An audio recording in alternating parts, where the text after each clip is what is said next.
شريك له وأشهد أن سيدنا وسندنا وشفيعنا وحبيبنا ومولانا محمد صلى الله تعالى عليه وسلم.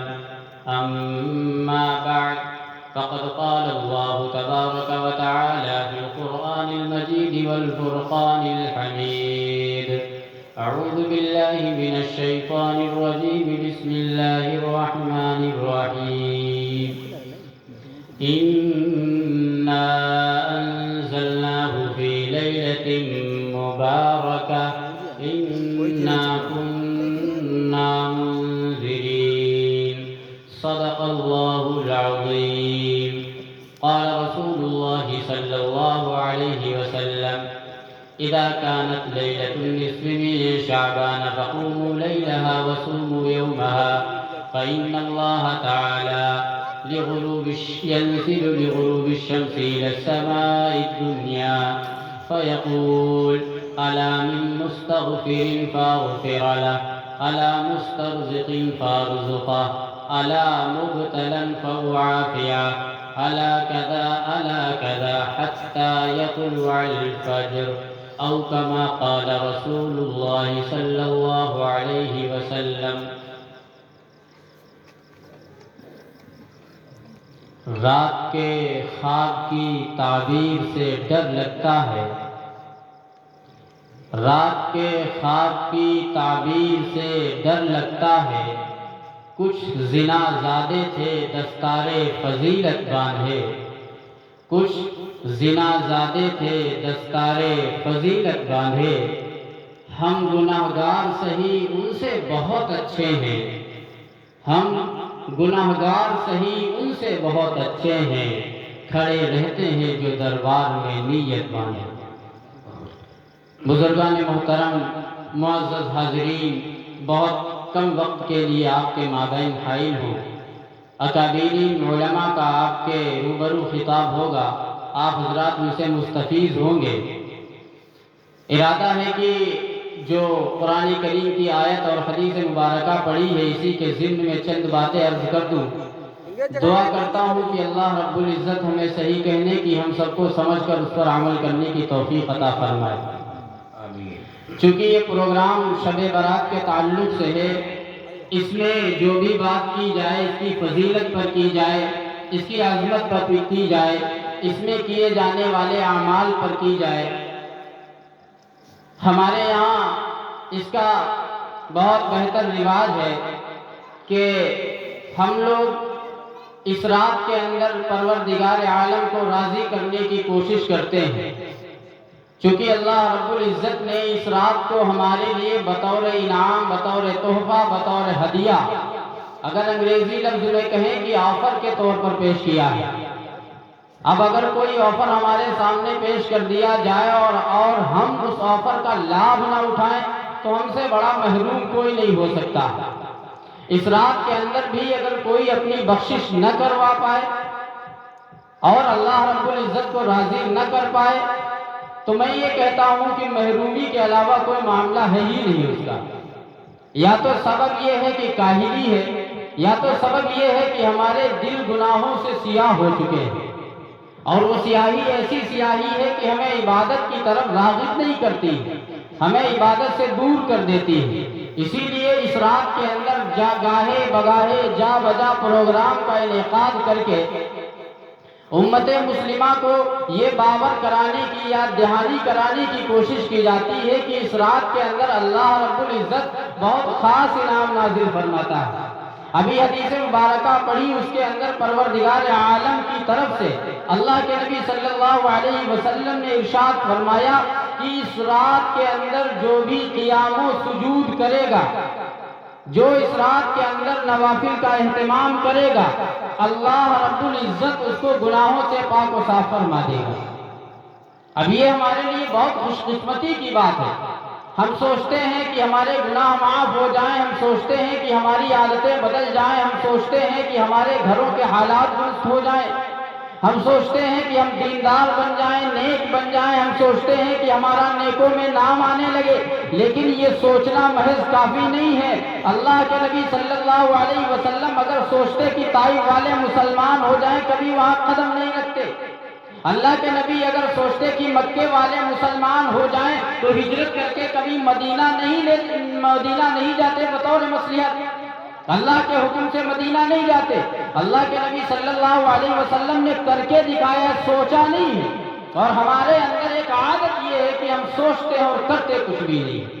یہ سنت کے خلاف ہے، مزاج نبوت کے خلاف ہے، شان محمد الرسول اللہ کے خلاف ہے کہ ان کا جو آئیڈیل ہے، ان کا جو رہبر ہے، ان کا جو مقتدی ہے، وہ تو زبان سے کہنے کے ساتھ ساتھ کام کر کے دکھاتا ہے، اور امت کا دیکھیے حال یہ ہے کہ وہ صرف کہنے پر اکتفا کر کے بیٹھ جاتی ہے، کرنے پر کبھی دھیان نہیں دیتی۔ تو اس رات کا یہی معاملہ ہے۔ ہم لوگوں نے کتنے دنوں سے سوچا ہوگا، کتنے فون آتے ہیں، کتنے مولویوں سے پوچھا جاتا ہے کہ شب برات کب ہے۔ ایسا لگتا ہے کہ ساری رات عبادت کی نیت ہے۔ شب برات کب ہے، کس تاریخ کو پڑے گی، اتنی فکر، اور اس فکر کے پیچھے کیے جانے والے اعمال کا کیا معاملہ ہے۔ ابھی آپ، یہ تو گاؤں کا معاملہ ہے، کسی بڑی جگہ پر جائے جہاں مسلمانوں کی زیادہ تعداد ہوتی ہے، آپ دیکھ لیں جا کے کہ مساجد کے اندر کتنی نوجوان نسل موجود ہے۔ آپ دیکھ لیں جا کر کہ سڑکوں پر ٹہلنے والی آج کی رات میں سب سے زیادہ تعداد مسلمان اولاد کی ہے، مسلمان نوجوان کی ہے۔ مسلمان نوجوان خدا نے اس لیے پیدا نہیں کیا کہ وہ مٹر گشتیاں کرتا پھرے، اس لیے پیدا نہیں کیا کہ وہ سڑکوں کی زینت بنے، بازاروں کی زینت بنے، محفل ایسی محفلوں کی زینت بنے جن میں سراسر بدعات و خرافات کے کام کیے جاتے ہیں۔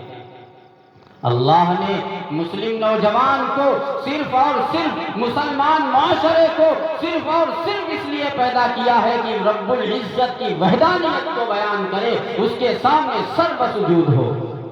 کیا معاملہ ہے، کیا حالات ہیں، ہم سب جانتے ہیں، کہنے کی کوئی ضرورت نہیں ہے۔ ہم سب جانتے ہیں کہ ہمارے دامن میں کتنی نیکیاں ہیں، ہم سب جانتے ہیں کہ ہمارے ذہنی خیالات کیسے ہیں، ہم سب جانتے ہیں ہمارے دلی معاملات کیسے ہیں، ہم سب جانتے ہیں، کہنے کی کوئی ضرورت نہیں ہے۔ یہ بیانات ہوتے رہیں گے، علماء سمجھاتے رہیں گے، لیکن ضرورت اس بات کی ہے کہ ہمیں خود سنورنے کی اندر سے نیت کرنی ہوگی۔ میں تو بارہا یہ بات عرض کرتا رہتا ہوں کہ چاہے جتنا بڑا عالم، چاہے جتنا بڑا مفتی سمجھانے کے لیے محفل میں اتر آئے اور سامنے والے نے اگر بدلنے کی، سدھرنے کی نیت نہ کی ہو، پھر کوئی فائدہ نہیں، چاہے جو بھی آ جائے۔ تو اس لیے عرض کرنے کی بات یہ ہے کہ چاہے چھوٹا ہو، چاہے بڑا ہو، چاہے معمر ہو، چاہے بزرگ ہو، چاہے عام انسان ہو، اگر ہمیں وہ نیکیوں کی طرف دعوت دے رہا ہے، اگر ہمیں نیکیوں کی طرف بلا رہا ہے، ہمیں فوراً اس کی بات پر لبیک کہہ کر فوراً نیکیوں کی طرف چلے جانا چاہیے، کیونکہ اگلے لمحے کے تعلق سے کسی کو کوئی علم نہیں ہے۔ ہم یہ سوچتے ہیں کہ ابھی ہماری عمر بہت زیادہ ہے، ہم ابھی بہت چھوٹے ہیں، چھوٹا بڑا کچھ نہیں ہوتا ہے۔ حضور پاک صلی اللہ علیہ وسلم کی جو لڑکوں کی تعلق سے اولاد پیدا ہوئی ہے، وہ تو بالغ بھی نہ ہونے پائی تھی، اس دنیا سے رخصت ہو گئی۔ اگر کوئی کسی کو اس بات کا گھمنڈ ہے کہ ہم بہت کم عمر کے ہیں، چھوٹے ہیں، ابھی ہمیں کیا عبادت کرنے کی ضرورت ہے، یقین مانیے موت آئے گی تو ایک لمحے کا بھی انتظار نہیں کرے گی۔ تو یہ سوچنے کی بات ہے کہ ہم کسی بھی طریقے سے عبادات کی طرف راغب ہوں، عبادات کی طرف مائل ہوں، اس رات کے اندر خوب زیادہ عبادتیں کریں، خوب نوافل کا اہتمام کریں، قرآن پڑھیں، اور اگر کوئی آدمی قرآن پڑھنا نہیں جانتا ہے تو کم از کم اتنا تو کر ہی لے، تسبیح لے کر اللہ اللہ کرتا رہے بیٹھا بیٹھا۔ اور اگر یہ کام کر لے گا تو پروردگار عالم کی رحمت بہت وسیع ہے، وہ کسی بھی طریقے سے نواز دے گا، کچھ بھی نواز دے گا۔ آگے حدیث کے اندر جو پڑھی ہے اس کے اندر اللہ رب العزت نے ارشاد فرمایا ہے، الا من مستغفر فاغفر له، الا مسترزق فارزقه، الا مبتلا فوعافيه۔ بس یہ تین باتیں عرض کرنی ہیں، زیادہ وقت نہیں ہوگا۔ پروردگار عالم نے ارشاد فرمایا، اللہ کے نبی فرماتے ہیں کہ اللہ نے ارشاد فرمایا حدیث قدسی،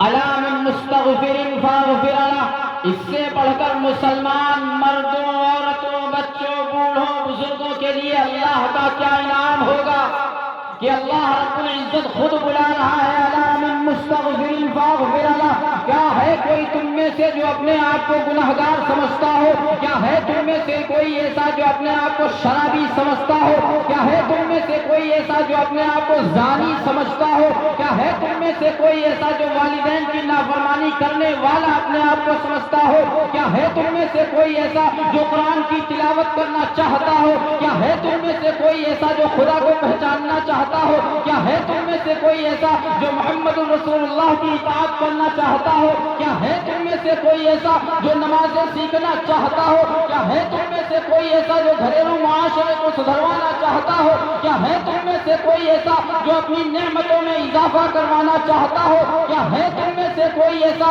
جو اپنی غریبی کو دور کروانا چاہتا ہو؟ اللہ کہتا ہے کہ الا من مستغفرین، آؤ مجھ سے پناہ مانگو، میں اس رات کو سارے گناہ معاف کر دوں گا۔ کتنے بڑے کمال کی بات ہے، پروردگار عالم کہہ رہا ہے کہ آؤ تو مانگو آ کے میں تمہیں نوازوں گا، یہ میرا وعدہ ہے۔ الا ان وعد اللہ حق، اللہ کا وعدہ کبھی جھوٹا نہیں ہو سکتا۔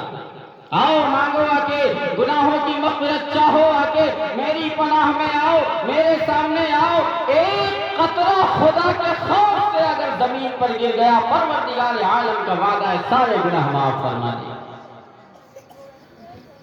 اور ہم آنسوؤں کے قطرے کہاں بہاتے ہیں؟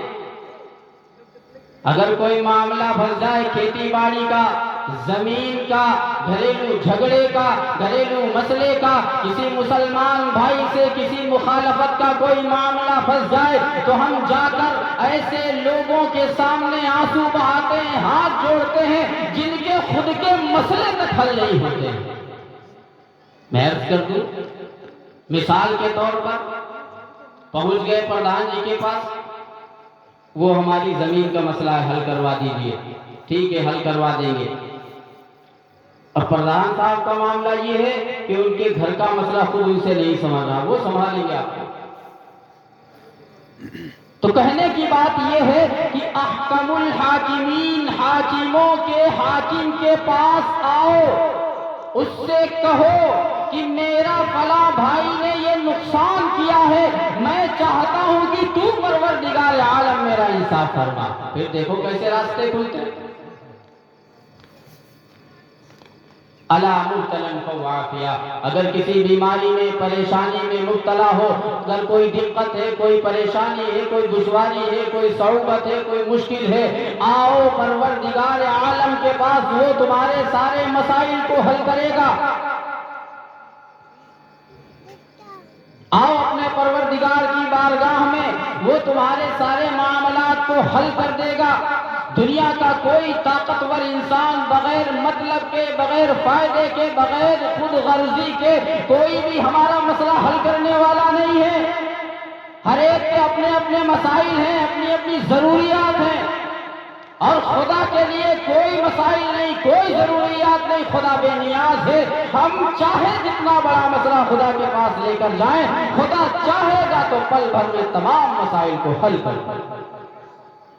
جب اتنے پاورفل رب کی حمایت ہمیں حاصل ہے، جب اتنی اکبر ذات کی حمایت ہم کو حاصل ہو چکی ہے، تو ہمیں ادھر ادھر جانا یہ ہماری شان کے اور خدا کی شان کے خلاف ہے۔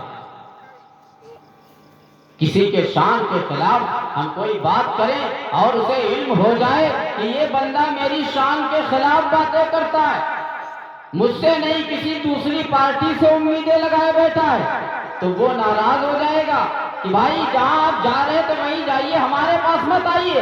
ایسے ہی پروردگار عالم کا معاملہ ہے، اللہ چاہتا ہے کہ اس کے بندے اس کے پاس تمام قسم کی ضروریات لے کر آئیں، تمام قسم کے مسائل لے کر آئیں۔ پروردگار عالم تمام مسائل کو حل کرے گا.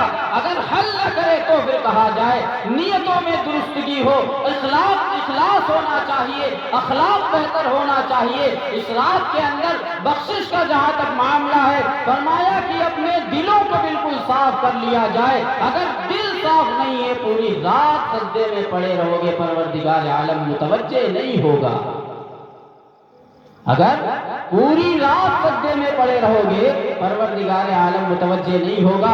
فرمایا کہ اس رات کے اندر جب سورج غروب ہو جائے, چاند نکل آئے, عبادت وہاں سے شروع ہو جاتی ہے.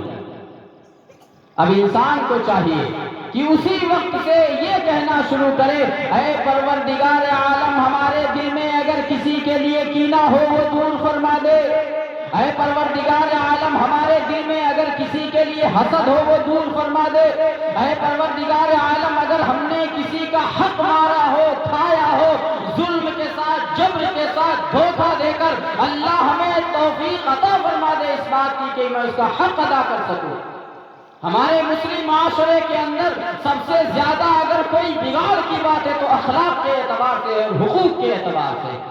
ہم جانتے ہیں, ہم سوچتے ہیں کہ ہم نے فلاں کو دھوکہ دے دیا, ہم نے فلاں کا مال کھا لیا, اب مجھے ادا کرنے کی ضرورت نہیں ہے. یقین مانیے جس وقت کی ہمارا دم اکھڑ جائے گا, پھر چاہے 1000 مرتبہ قرآن خوانیاں کروا لو, قبر کے اندر کوڑے پڑنا بند نہیں ہوں گے.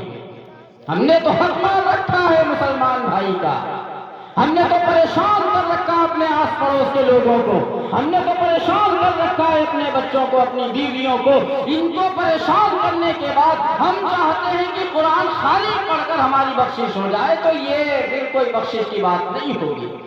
اس کے لیے ضروری یہ ہے کہ ہم براہ راست ان سے معافی مانگے کہ اے میرے بھائی میں نے تیری غیبت کر دی تھی, مجھے معاف فرما دے. اے میری بہن میں تیری چغلی کیا کرتا تھا, مجھے معاف فرما دے. اے میرے دوست میں نے تیرا حق مان لیا تھا, مجھے معاف فرما دے. اگر میں مر جاؤں ادا کر دوں تو بہت بہتر ہے, اگر نہ ادا کر پاؤں تو میری سانس اکھڑنے کے وقت مجھے معاف فرما دینا, تب کہیں جا کے معاملہ بنے گا. ہم بہت آسان سمجھتے ہیں مسلمان ہونا, ہم بہت آسان سمجھتے ہیں مسلمان ہونا. مسلمان ہونا بہت زیادہ آسان ہے, لیکن شرائط اس کے اندر جو رکھتے ہیں وہ شریعت نے رکھتی ہیں. ان شرائط پر کھرا اتر کر اگر کوئی مسلمان ہے تو وہ اپنی بخشش کی امید رکھے. فرمایا اللہ کی ذات سے مایوسی کفر ہے. اور یہ جو جملہ ہے ہم اس کا غلط استعمال کرتے ہیں. ہم سوچتے ہیں کہ حقوق العباد پر بھی ڈاکہ ڈالتے رہیں, ہم سوچتے ہیں کہ اپنی بیویوں کو تماچوں سے مارتے رہیں, ہم سوچتے ہیں کہ اپنی اولاد کو دینی تعلیم سے دور رکھیں. اللہ سے مایوسی کم رہے, یہاں پر مایوسی کا مسئلہ نہیں, ہم ظلم کر رہے ہیں. اور اللہ نے ارشاد فرمایا اِنَّا أَعْتَدْنَا لِلظَّالِمِينَ نَارًا أَحَاطَ بِهِمْ سُرَادِقُهَا. آیت ہے پوری. تو یہ چیز ہے, اس چیز کی طرف ہمیں توجہ کرنا ہے. الا من مستغفر فاغفر له, ہے کوئی مغفرت طلب کرنے والا جس کو معاف کر دیا جائے. الا مسترزق فارزقا, ہے کوئی غریب, ہے کوئی مفلس, ہے کوئی مسکین, ہے کوئی وہ آدمی جو رزق چاہتا ہو, دولت چاہتا ہو, خزانہ چاہتا ہو, ثروت چاہتا ہو, سلطنت چاہتا ہو, حکومت چاہتا ہو, آئے حکم الحاکمین کی دربار پر ساری چیزیں عطا کر دی جائیں گی. کتنے اعزاز کی بات ہے. الا مبتلا فهو عافیہ. فرمایا اگر میں اپنی زبان میں کہوں اب تمہیں کہیں بھی چکر لگانے کی ضرورت نہیں ہے, تمہارے سر میں درد ہے, تمہاری داڑھ میں درد ہے, تمہارے سینے میں درد ہے, تمہارے پیٹ میں درد ہے, تمہارے ہاتھ پیر میں تکلیف ہے, تمہیں کینسر ہو گیا ہے, الا مبتلا فهو عافیہ, آؤ پروردگار سے اپنی بیماری کی درخواست لگاؤ, اللہ بیماریاں دور فرما دے گا. الا مبتلا فهو عافیہ, الا کذا الا کذا. اسی طریقے سے مغرب کی نماز کے وقت سے لے کر فجر کی اذان کے وقت تک الا کذا حتی یطلع الفجر, فجر تک پروردگار عالم فرشتوں کے ذریعے سے یہ اعلان کرواتا رہتا ہے, جیسے کسی اسکول و کالج کا اعلان کیا جاتا ہے, جیسے کسی کمپنی کا سڑکوں پر اعلان کیا جاتا ہے, ایسے پروردگار عالم کی طرف سے جنت کی کمپنی کا اعلان اللہ رب العزت اس رات کے اندر پوری رات کرواتا رہتا ہے کہ آئے کوئی اور ایڈمیشن لے لے، ہم اس کا کام بنا دیں، اور ہم بھاگتے ہیں ادھر ادھر۔ فرمایا بزرگان دین نے کہ جب معاملہ کسی بیماری کا آ جائے تو پہلے اللہ سے دعا کرو، بعد میں دوا کرو۔ دوا کے اندر شفا رکھنے والی اللہ کی ذات ہے، اور اللہ سے شفا حاصل کرنا دعا کے ذریعے سے ہوتا ہے۔ تو دعا کرو، دوا کھاؤ، شفا پاؤ، یہ پورا معاملہ رکھ دیا ہے پروردگار عالم نے۔ اور ہمارا معاملہ الٹا ہے، ذرا سی کوئی تکلیف ہو جائے، یار دوستوں میں بیان کرتے پھرتے ہیں آج ہمارے سر میں درد ہے، تو وہ کیا آپ کا درد ٹھیک کر دے گا؟ آج ہمارے پیٹ میں درد ہو گیا تو وہ کیا آپ کا درد ٹھیک کر دے گا؟ ہمارے دل میں درد ہو رہا ہے، سینے میں درد ہو رہا ہے، کمر میں تکلیف ہے، ہاتھ پیروں میں تکلیف ہے، کسی دوست کو بتانے سے کیا وہ درد آپ کا ٹھیک کر دے گا؟